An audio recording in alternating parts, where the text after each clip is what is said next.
This is Ian Alleyne. We are in the Mafeking area. Now, I'm speaking to the wife of the deceased. This is just the facts. A man was found dead in a dilapidated house at the Mafeking Village, Mayaro, on the evening of May 13, 2025. The deceased has been identified as 30-year-old Jeston Pierre of number 16 Inner Mafeking Road, Mayaro. So right now, we are in Inner Mafeking Road, Mayaro. This is his wife here. She made the discovery and alerted the authorities. Around 4:50 p.m., a report of a body received at the Mayaro police station. PC John and other officers arrived at the scene where they directed to an old plywood structure. Well, this is a plywood structure, but it's not that old. It's not old. Upon entering, officers observed Pierre's body lying on a mattress face down. One of his arms was protruding through a hole in the wooden floor. And the body showed signs of discoloration on the face and the right arm. There was a reddish substance resembling blood near the nostrils. Ma'am, accept my sympathy. Thank okay, you. when was the last time you saw your husband? It was about 2 to 3 weeks back. And we communicated via WhatsApp. Yeah. Go ahead. And we used to communicate via WhatsApp and talk and thing every night. And this day in person, Tuesday the 13th, I was home. In the morning, getting my daughter ready for school and stuff. And I messaged him. I said, morning, I said, Janessa going to school today. And he didn't reply. So I thought he was on work busy. Why? But why you all live separate lives? Because I get a work in Rio Claro and I used to be back and forth because I have no one up here to watch the two smaller kids. Okay. While both of us work. All right. Yeah, and he didn't reply, and I said, well, he may be on work busy because he told me Monday evening he washes clothes for work for Tuesday, and I said he may be on work busy, so I leave it for the while, and then during the day, my sister calling him, she didn't get him, and she ended up calling the work phone, and I speak to the clerk on his work, and she said that he's not there, and there where I find it funny because if he said he washes clothes for work, he will go to work by Parmesan meet shop in Mayaro next to the market. And when she said that he wasn't there, I find it funny. And then when I started to get worried, I say, I want to know what happened. I say, next thing he forget this child in school and stuff, right? So the evening and so on, when it is, I see 10 to 2, he called me back. I said, let me go Rio Claro. Next thing you know, his phone died and stuff, and he everybody neighbor charging. That why he didn't answer. And when I go on Rio Claro, my sister continue calling his phone. He not answering at all. And I say, I didn't have no money, so I went and borrowed money from my sister to come up here, right? And she was by one of his cousins out the road. And I dropped out there, and I went and see she. I say, you okay? You good and thing? She was like, yeah. I say, you hungry? She say, yeah. I said, well, we going just now. I just going and collect money from your father and come back. I see his cousin to walk with me to come here. Well, we walk, come here. And when we came here, both of us went up the stairs. When we went up the stairs, I pushed open the door. She was behind me. When I push open the door, it have a curtain in front of the bedroom door to go inside. You're going to see just now. And I saw his foot. And when I saw his foot, I thought that, you know, he just taken a sleep or he intoxicated, taking a sleep. So I decided to go to wake him up. So when I go up inside, I didn't notice anything, but I touched him on his hand and on his back. You was getting any false stench or anything? No, I wasn't smelling anything. That's why I didn't thought anything. You notice any marks on his skin, like a blow or anything? Like a blue black mark? No, how he was lying down on one side of his face and his hand was behind his back. So when I see him like that, I touch his hand, try to wake him up by his shoulder, and then I notice his fingers like this, and I hold it and I feel it cool. And then I watch his nose, something like this. All the fingers inside, so. One hand or just one hand? Yeah, one hand, and the other one was through the hole. His left hand? His right hand was through the hole there. I will show you all when we go up in a little while. And the holy hand, so and I tried and I think it, so I say, and then I run back outside. I say, girl, I say something wrong to Justin. I say, call the ambulance. And when she called the ambulance, 30 years. He wasn't any substance or anything? Besides the weed and thing? No. Nothing? No. Nothing of that. Let's go upstairs. I go first or yeah, you could go ahead.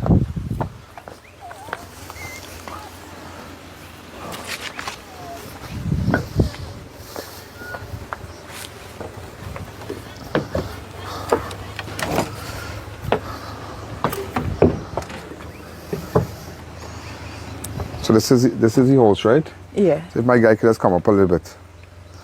Right?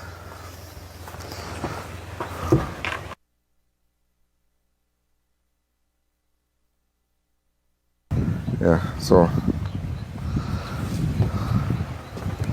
Right, tell me. Right. And this is where he was. Huh.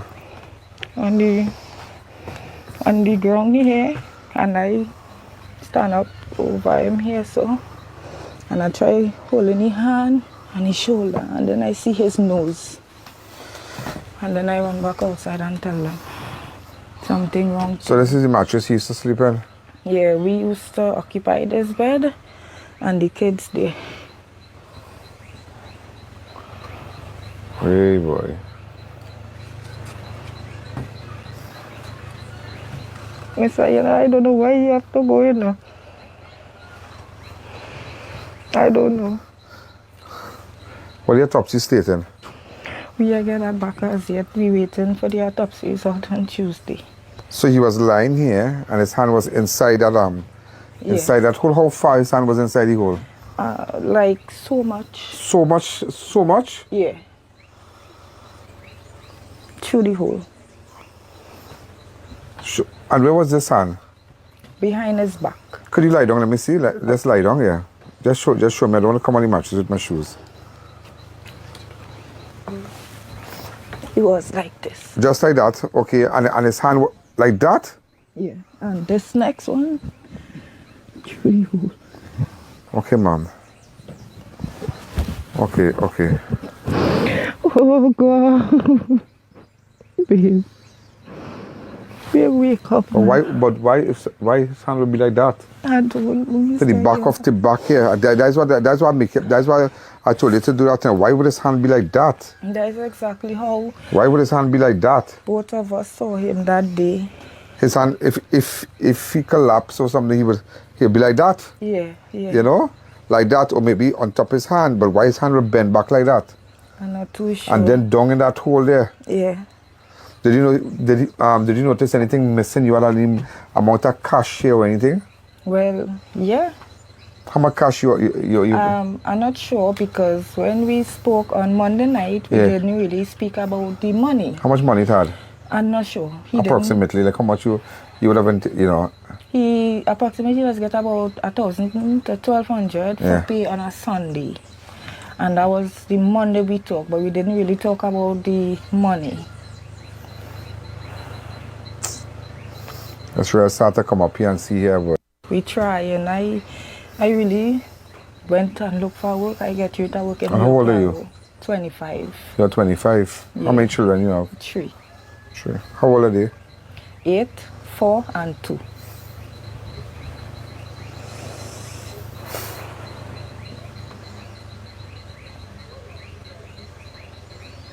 Hey boy.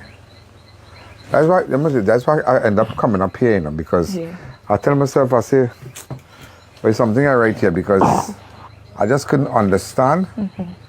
I couldn't understand. They said, so I'm going to show you slackness in Trinidad. I want to show you slackness in Trinidad. Slackness. She said, right, listen to me carefully, yeah? She said, I spoke to him in the night. That was the last time I spoke to him. Hold on. I just want to show you a point. Right?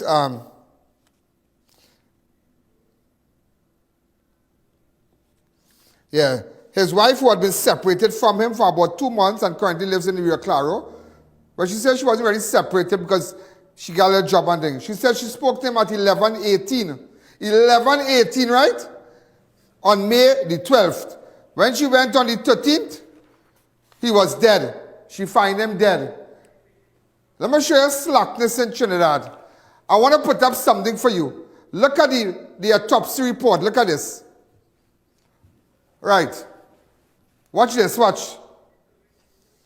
Undetermined, enlarging it. Undetermined, due to the decomposed state of the body. How the body, ladies and gentlemen, it just goes to show slackness in Trinidad. Slackness. That is slackness. But they don't have the right people to deal with them. They don't have the right people to deal with them.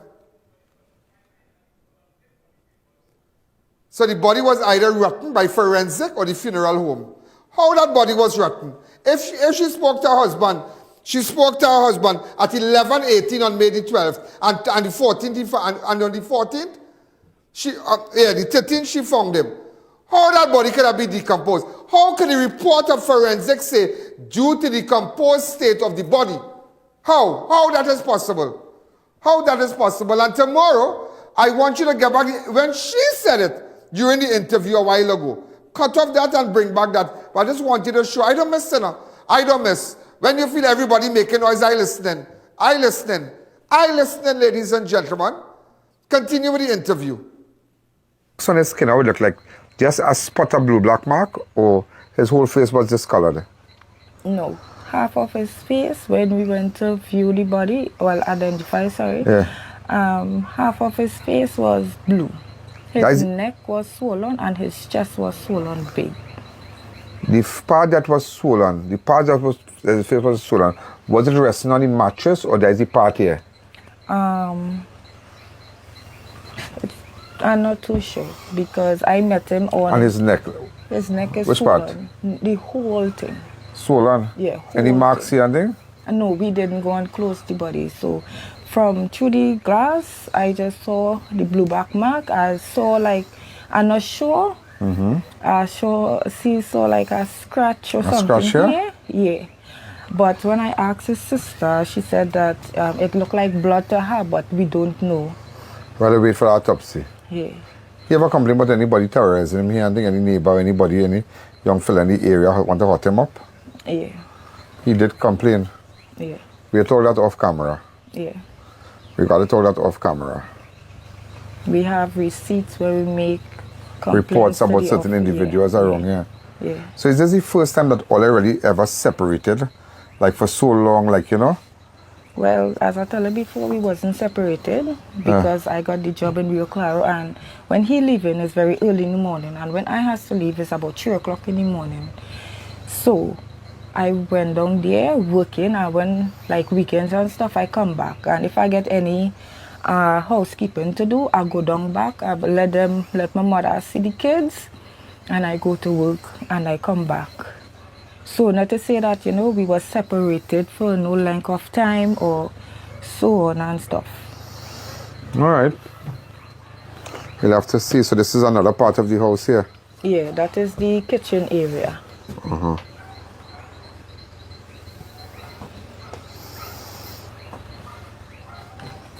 Well, you know, long I see a snake and ladders, boy.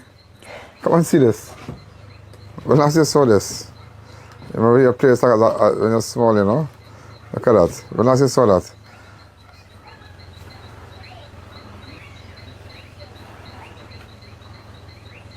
Yeah, snake and ladders.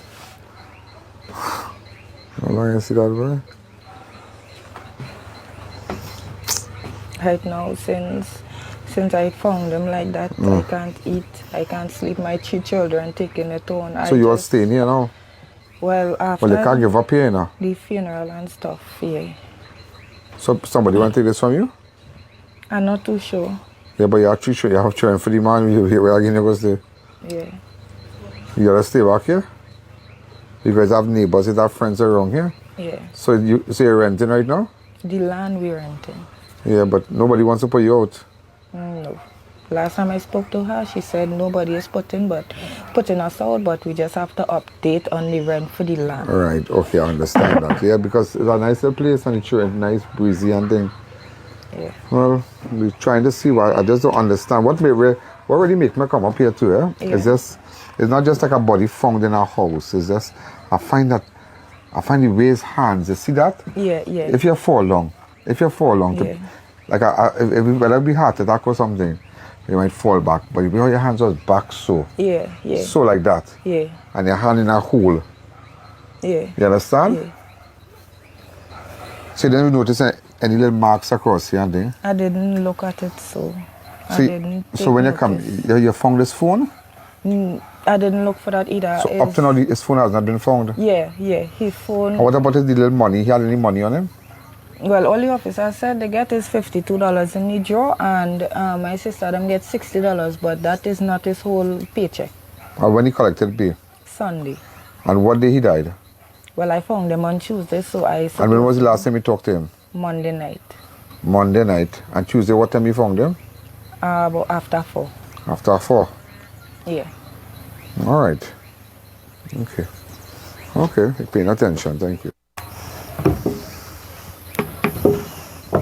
War.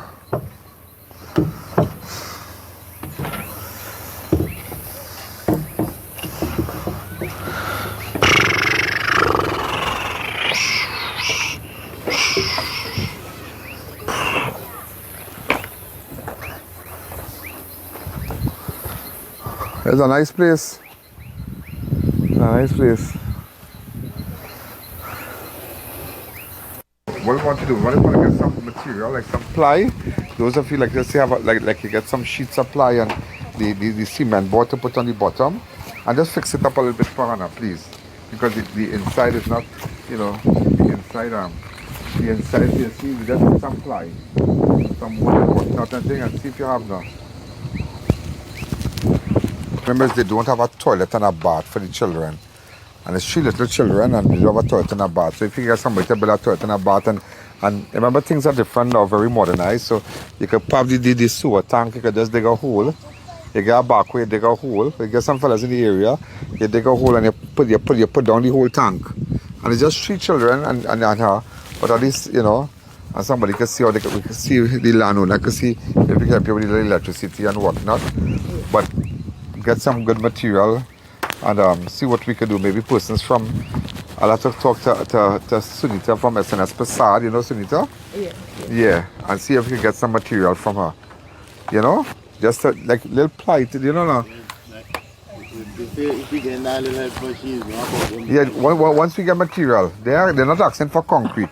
Once we get nice, you know, and you can fix up the floor and whatnot, and then buy some sheet or something, you know, some cement board. You understand? Some nice cement board and just some little 2x2 and whatnot and thing. So I'll have to call Sunita and see, you know, and see what we can do. You know something? And that is why tomorrow I'm going to beat this like a Judas. Yeah, I'm going to beat this like a Judas. This is madness. This is madness. You can't tell me that woman talked to that man, to Jeston Pierre, Monday night. And find him there Tuesday, Monday night 11. And after 13 days, autopsy done. After 13 days, autopsy finished. And they can't do nothing. They can't do nothing because of the cause of death. He had a little mark on the back of his neck. They can't do nothing because you know why she can't get justice?